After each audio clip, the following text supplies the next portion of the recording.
You're tuned in to the Brand Ambassador Select Podcast.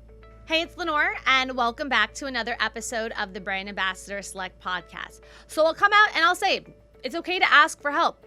It's okay to admit that you can't do everything on your own and you need some guidance to help achieve your goals. How else are we supposed to learn and grow? Am I right? So sometimes you do need a life coach. Yes, you heard me right. A life coach. This may be a foreign concept to some, but a life coach is someone who can help identify your goals and help create a plan to achieve them. They're professionally trained to help maximize your full potential. Plus, it's kind of nice to have that fresh perspective on problems that you've been facing for an extended period of time. So to help explain and to possibly change your life, I've invited certified professional life and self-leadership coach Ryan Stanley to the show.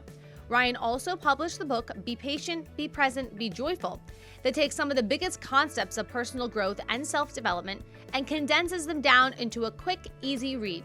So Ryan Stanley, welcome to the Brand Ambassador Select Podcast. Thank you so much. Truly awesome to be here. Okay, so you're a life coach, right? What the heck is a life coach? Can you give us a definition? Because I know it's definitely not the same thing as a therapist. Correct. That's a great place to start. So it is definitely not the same thing as a therapist. They are both modalities where you are assisting people. I think therapy is typically spending a lot of time focusing on people's pasts and typically working with people who are not functional and hoping to bring them to a level of functionality. Whereas coaching is more looking at people's present and their future and building a bridge between the two.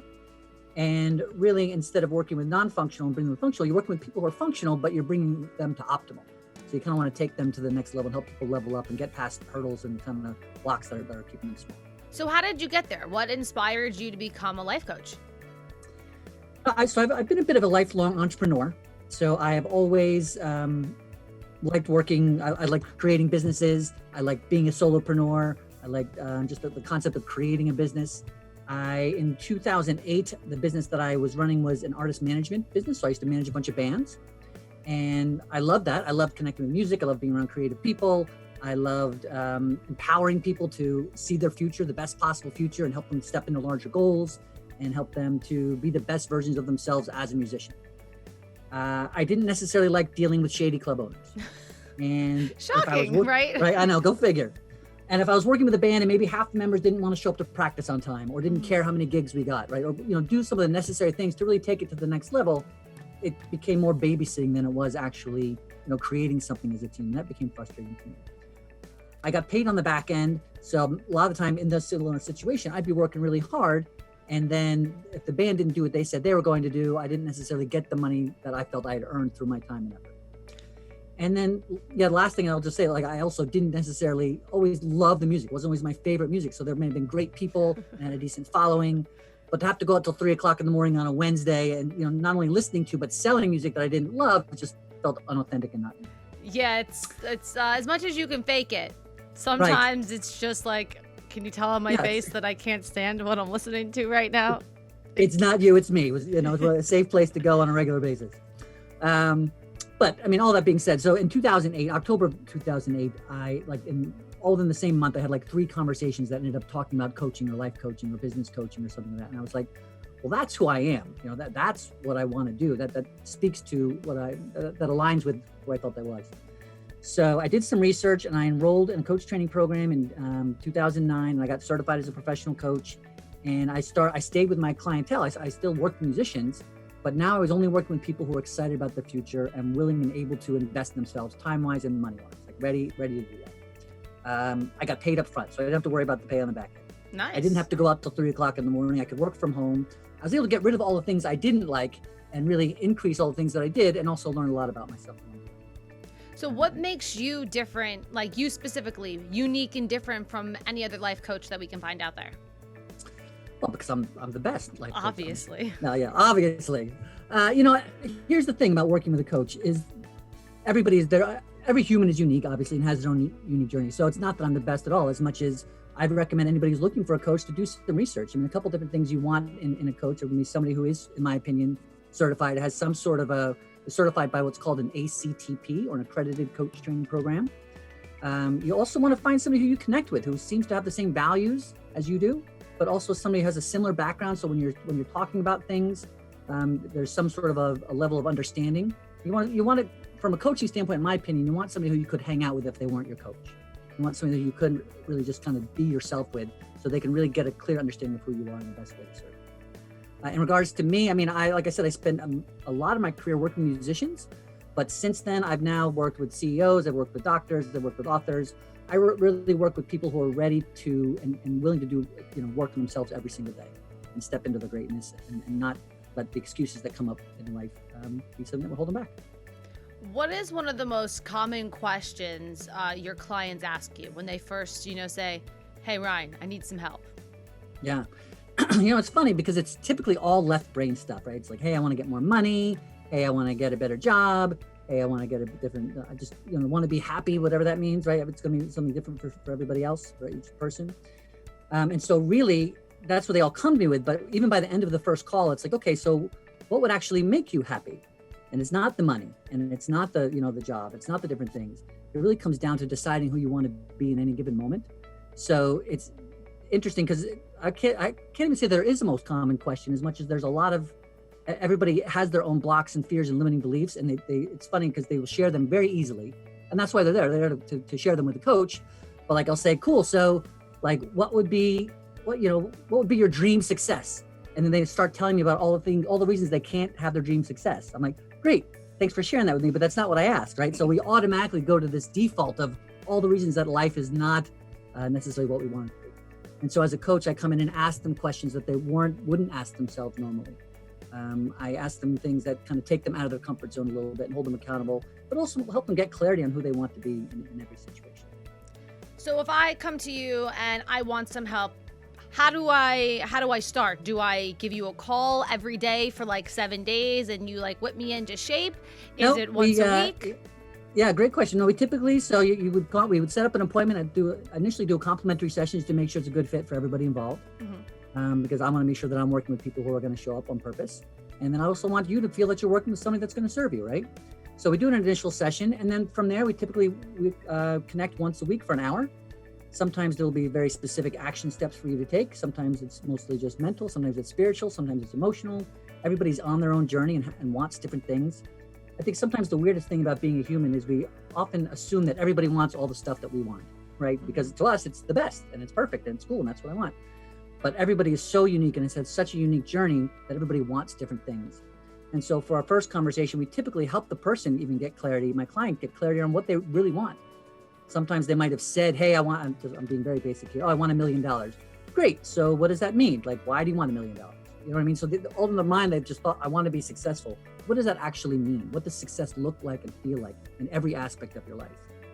So in the initial session, we really help them get clarity on who they are, how they're showing up in life and what they'd like to accomplish. And then I always have my clients work a minimum of 3 months with me. I have clients last as long as 1.5 years. Typically, my clients last anywhere from 6 to 12 months. So give us the details on your book, because you have a book. It's called Be Patient, Be Present, Be Joyful. It is, yes. And with a subtitle of A First Aid Kit for the Emotional Bumps, Scrapes, and Bruises of Life. Love it. Yeah, so it's a small book. It's intentionally small. It's about 76 pages long. I was in a space where, working with a lot of my coaching clients, there were consistent themes of people not being patient, right? Not being present, not intentionally creating joy.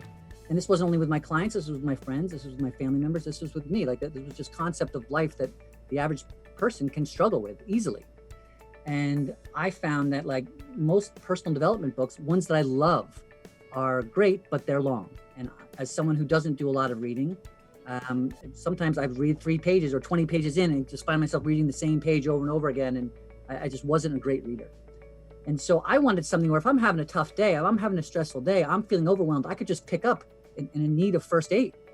And I could read through in 25 minutes and be done with the whole book and have some steps to really move into my life from there. So it was created for that. But then also there's a second piece to it. It's actually created, it's literally created in the sense that you can open it to any page and find something that could serve you. And it will be highlighted. There's highlights, there's drawings, there's quotes, there's all sorts of different things. At any given point, if you're feeling stressed, you're feeling overwhelmed, it could be a first aid.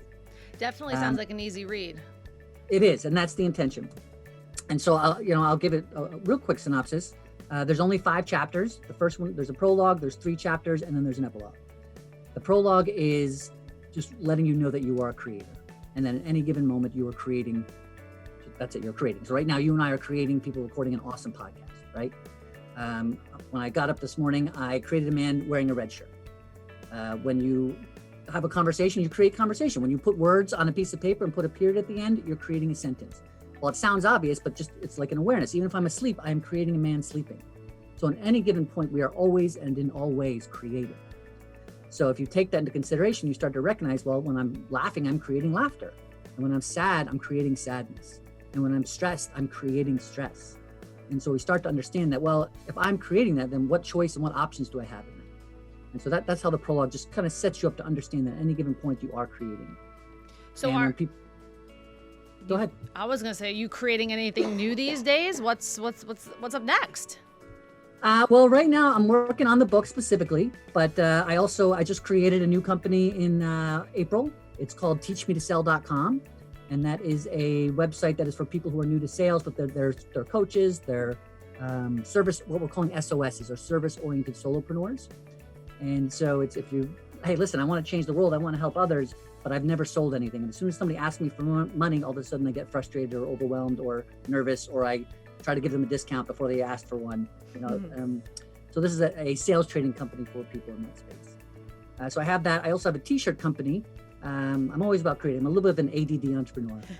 So I have a T-shirt company, which is for people, fans of live music, specifically Phish and the Grateful Dead and that type of a vibe, who have like tracked a lot of their shows. And so it's called setlisttees.com. And on the front of the shirt, it has a date from your favorite show. And on the back, it'll have the set list from that show. So whatever they played that night. So a lot of the time it's like, oh, I met my wife at this concert. We both get the T-shirts. So I'm working on that. You know, you throw a wife and a couple kids in there, it's certainly enough to keep me busy. So what's on your T-shirt, huh? Like what's the date and what's the band and what's the location? You know, since I own the company, I do have about 30 or 40, but my favorite one is probably my first one, which is July 25th, 1993, Phish, Waterloo Village. That was my first Phish concert. And so that's one of my favorites. Oh my gosh, this is totally off topic, but I'll tell you anyway. My friends, I think Phish was at Bonnaroo last year, weren't they? Like, yeah. My friend went because her boyfriend's obsessed, like goes to every single show. Yep, and she was like, it was the craziest experience of my life, camping out and watching this band play live. I was like, I'm glad you had a good time. No, it's amazing. You know, so it's a great community. One of the things that I love about Phish is just the fact that they are improvisational. So improvisational that it's difficult to say. That's how improvisational they are. But I mean, you go to every show, you never know what you're going to get. You never know where the night is going to go. And I think I think life is like that. And I think being an entrepreneur is like that. Like you show up on purpose, you put the stuff together and you see where it goes. And that's where you have the most fun. So to anybody who's listening, maybe even myself, seeking fulfillment in our lives, what type of advice do you have for us? So first of all, make the time to decide who you want to be. Like literally in all aspects of your life. Like spend time, it could be an hour, I don't care, like write it down. And write it down with clarity. Who do I want to be in my business? Who do I want to be in my relationship? Who do I want to be as a family member? Who do I want to be as a human being, like on a daily basis? Like how do I want to feel at the end of each day? Write it down so that you know you are literally you're creating a North Star for yourself. So write that down. Then you make time after you read it to believe that it's all possible. Really makes time and imagine yourself and show gratitude, create gratitude for that outcome before it actually even happens. And then think about that. And then each morning when you wake up, read it out loud so that you're reminding your subconscious and you're setting your day into motion on purpose and intentionally. And then at the end of your day, before you go to bed, read it again. And in between, take action on it every single day. Listen, we've all got lives, we have work, we have family responsibilities. So in a worst case scenario, spend 15 minutes doing something towards whoever you want to be. And that's if it's on a business space, but if it's on a personal space, who I want to be, like be that person when you're with your family, be that person when you're with your friends, like remind yourself of that. And then if you take all those things and then combine them with being the light that you want to see in the world at any given moment, remind yourself that, listen, this is what I want to see out on earth. This is what I want to see in communication. This is what I want to see in communities, and be that person as often as possible. I think if you take those things, you're right. You're inspiring me. Now I thought I was being myself, but maybe I'm not fully living up to my potential. So I guess I'm going to be doing... There's always opportunities for growth. Yeah, and I think that's the beauty in life too. You never you never stop growing and you never stop learning, and you can always better yourself. Yeah, 100%. And it's not even better, to be honest with you. In fact, so better is really a judgment, right? So you're judging yourself. That means you weren't good enough at some point, but really it's just about different. It's like, so we're all exactly who we should be for every single second of life that we lived up until this moment. So it's not that you need to be better as much as you're not being optimal. You're not being what could be what you want it to be. So when we start saying better, all of a sudden we're kind of judging our past self, or judging ourselves now, as opposed to really being curious as to what could be more of who we want to be. And sometimes when we start recognizing the difference between judgment and curiosity, it can be a pretty powerful shift. So if you think you need Ryan in your life, because I sure think that I need him in my life now. Nice. I'm blessed to be here. You can head to ryanstanley.com. That's RYAN Stanley, STANLEY.com. You can also find him on Twitter and Instagram at RMS_Ryan Stanley. And before we get off the line, Ryan, do you have a quote that you live by? Because I feel like you're going to be one of those guys. It's like, I got some mottos behind me. You know what? There's one that there's been one I've been promoting lately that came up out of my noggin not too long ago, and that's living on purpose doesn't happen by accident. Meaning, if you want what you want, then you've got to do it. You've got to remind yourself every day to live on purpose and purposely seek it, and live the way that would bring that out. So living on purpose doesn't happen by accident. That's my quote. And I can't top that. So I'm going to end today's show with that. I'm your host, Lenora. Thanks again for joining us for another episode of the Brand Ambassador Select Podcast. Make sure you hit that subscribe button so you never miss anything. Ryan, thank you again so much for joining us today. Lenora, thank you so much. Really awesome.